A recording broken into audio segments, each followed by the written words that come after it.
সময়ে বরকত কিভাবে হবে? আজকে সময়ে বরকত নাই, এটা কি বুঝতে পারেন? এখনকার যুগে সময়ে বরকত নাই, এটা কি বুঝতে পারেন? সময়, মাস, দিন দ্রুত পার হয়ে যাচ্ছে, কারো সময়ে বরকত নাই। একদিন, এক সপ্তাহ, এক বছর কোনো কাজ ছাড়াই আপনি একটু ভাবেন তো, গত এক বছর আপনি কি কাজ করেছেন যা দেশ জাতি এবং ইসলামের উপকার দিবে? গতকাল আপনি সারাদিন কি এমন কাজ করেছেন যা দেশ জাতি এবং ইসলামের, আপনার নিজের জন্য মৃত্যুর পর উপকার দিবে? কোনো কাজ খুঁজে পাবেন না। এইভাবেই দিন পার হয়ে যাচ্ছে সব মানুষের। এই জন্য আল্লাহ বলেছে, ওয়াল আসর ইন্নাল ইনসানা লাফি খুসর। সব মানুষ সময় নষ্ট করে, সব মানুষ ধ্বংসের মধ্যে, ক্ষতির মধ্যে নিমজ্জিত। সময়ের বরকত উঠে গেছে। অথচ আমাদের সালাফে সালেহিন, তাদের জীবনে সময়ের কত বরকত ছিল, কত বরকত ছিল, বেহিসাব বরকত ছিল তাদের জীবনে। স্বয়ং আল্লাহ রাসূল মাত্র 23 বছরের জীবনে সারা পৃথিবীতে বিপ্লব তৈরি করেছেন, আর আমরা 30-40 বছরও কিছু করতে পারি না। ইমাম নববী রাহিমাহুল্লাহ মাত্র 37-38 বছর বয়সে মারা গেছে, অথচ তার এমন কোনো বই নাই যে বই মুসলমানদের ঘরে স্থান পায়নি। অল্প বয়সে মারা গেছেন, অথচ এত খিদমত করে গেছেন। আল্লাহ তাদের সময়ে বরকত দিয়েছিল। আমাদের সময় হচ্ছে বরকতহীন সময়। কেউ যদি সময়ে বরকত পেতে চায় তাহলে কয়েকটি কাজ জরুরি। এক, সময়ে বরকত পাওয়ার জন্য জরুরি হচ্ছে আল্লাহ সুবহানাহু তাআলাকে স্মরণ করা, আল্লাহ সুবহানাহু তাআলার জিকির করা। আল্লাহ সুবহানাহু তাআলার স্মরণ করা এত বড় ইবাদত, এত বড় ইবাদত, এত বড় ইবাদত যে আল্লাহ সুবহানাহু তাআলা বলছেন, ইউনুস যদি মাছের পেটে আমাকে স্মরণ না করত তাহলে আমি ইউনুসকে কিয়ামত পর্যন্ত মাছের পেটে রেখে দিতাম। আল্লাহকে স্মরণ করা এত বড় ইবাদত, আল্লাহকে স্মরণ করা এত বড় ইবাদত। আল্লাহ বলছেন, ফাযকুরুনি আযকুরুকুম।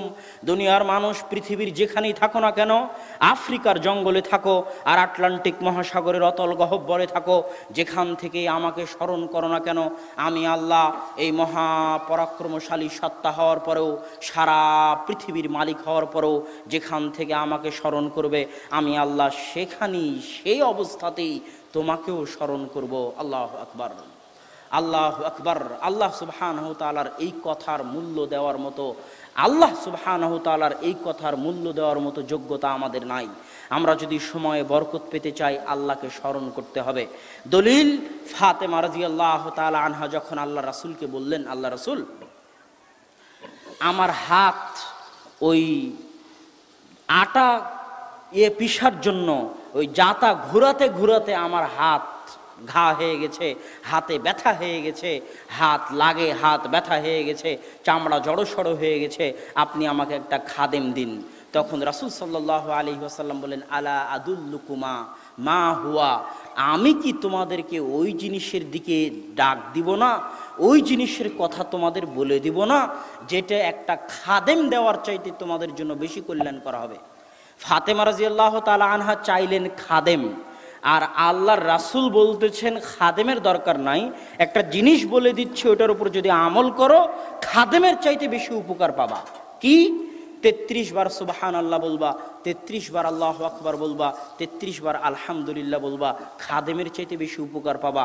মানুষ এই হাদিস শোনার পরে মনে করে এটা শুধু আধ্যাত্মিক ব্যাপার, এটার সাথে দুনিয়ার কোনো সম্পর্ক নাই, অথচ এটা অবাস্তব। আল্লাহ রাসূলের কাছে চাওয়া হচ্ছে খাদেম, কাজের লোক চাওয়া হচ্ছে, আর আল্লাহ রাসূল শিখিয়ে দিচ্ছেন কি? কথা বলেন না কেন? আল্লাহ রাসূল কি শিখিয়ে দিচ্ছে? জিকির শিখিয়ে দিচ্ছে। এটা অবাস্তব কিছু নয়, এটা বাস্তব। যে যদি ফাতেমা জিকির করে তাহলে ফাতেমা তার অভ্যন্তরে এমন শক্তির অনুভব করবে, তার সময়ে এমন বরকত পাবে, তার শরীরে এমন শক্তির অনুভব করবে যে খাদেমের আর প্রয়োজন হবে না, খাদেমের চাইতেও বেশি সে কাজ করতে পারবে শুধু জিকিরের মাধ্যমে। আল্লাহু আকবার। অথচ মানুষ এই হাদিসটা সঠিকভাবে বুঝতে চায় না। এই জন্য ইবনে তাইমিয়া রাহিমাহুল্লাহ, ইবনুল কাইয়িম বলতেছেন, ইবনে তাইমিয়া রাহিমাহুল্লাহ ফজরের পর থেকে নিয়ে 8টা 9টা 10টা পর্যন্ত আল্লাহ সুবহানাহু তাআলার জিকির করতেন একা একা। তো একদিন অনেক দেরি হয়ে গেছে, তখন ইবনুল কাইয়িম বললেন, আপনি সকালের নাস্তা করবেন না? তখন ইবনে তাইমিয়া বললেন, এটাই ছিল আমার সকালের নাস্তা। আমি ফজরের পর থেকে যদি এই 2-3 ঘন্টা আল্লাহ সুবহানাহু তাআলাকে স্মরণ না করতাম তাহলে আমার পেট, আমার অন্তর, আমার আত্মা ভর্তি হতো না, আমি সারাদিনে কিছু শান্তি মতো করতে পেতাম না। মানুষের যেমন পেটের খাবার লাগে, মানুষের তেমন আত্মার খাবার লাগে, কিন্তু মানুষ বুঝে না। মানুষ কেন বুঝে না? মানুষের এই শরীরটা তৈরি হয়েছে দুনিয়াতে। এই শরীর কোথায় তৈরি হয়েছে? দুনিয়াতে, মায়ের পেটে। আর আত্মা কোথায় তৈরি হয়েছে? আত্মা কি দুনিয়াতে তৈরি হয়েছে? আমাদের প্রত্যেকের ভিতরে একটা জিনিস আছে যেটা দুনিয়ার নয়, সেটা আল্লাহর পক্ষ থেকে পাঠানো, সেটা হচ্ছে আমাদের আত্মা। এই জন্য যখনই গুনাহের কথা আসে তখনই আল্লাহ দোয়া শিখিয়ে দিয়েছেন, রব্বানা যালামনা আনফুসানা, আমরা আমাদের আত্মার উপর অত্যাচার করেছি। আল্লাহ বলেননি গুনাহ করেছি। ইন্নী যালামতু নাফসি, আমি আমার আত্মার উপর অত্যাচার করেছি। আল্লাহ বলেননি গুনাহ করেছি। কেন? যখনই মানুষ গুনাহ করে তখনই সে তার আত্মার উপর অত্যাচার করে। কেননা এই আত্মা তো সেই আত্মা, এই আত্মা তো সেই আত্মা যে আত্মা আসমানের জগতে আল্লাহকে বলেছিল আলাস্তু বিরব্বিকুম ক্বালু বালা, আল্লাহ বলেছিল আমি কি তোমাদের প্রতিপালক নই? এই আত্মাও বলেছিল হ্যাঁ আপনি আমাদের প্রতিপালক। কিন্তু দুনিয়াতে আসার পর ওই আত্মাকে তার প্রতিপালক থেকে দূরে সরিয়ে দেওয়া হয়েছে। ওই আত্মাকে তার প্রতিপালক থেকে দূরে সরিয়ে দেওয়া হয়েছে।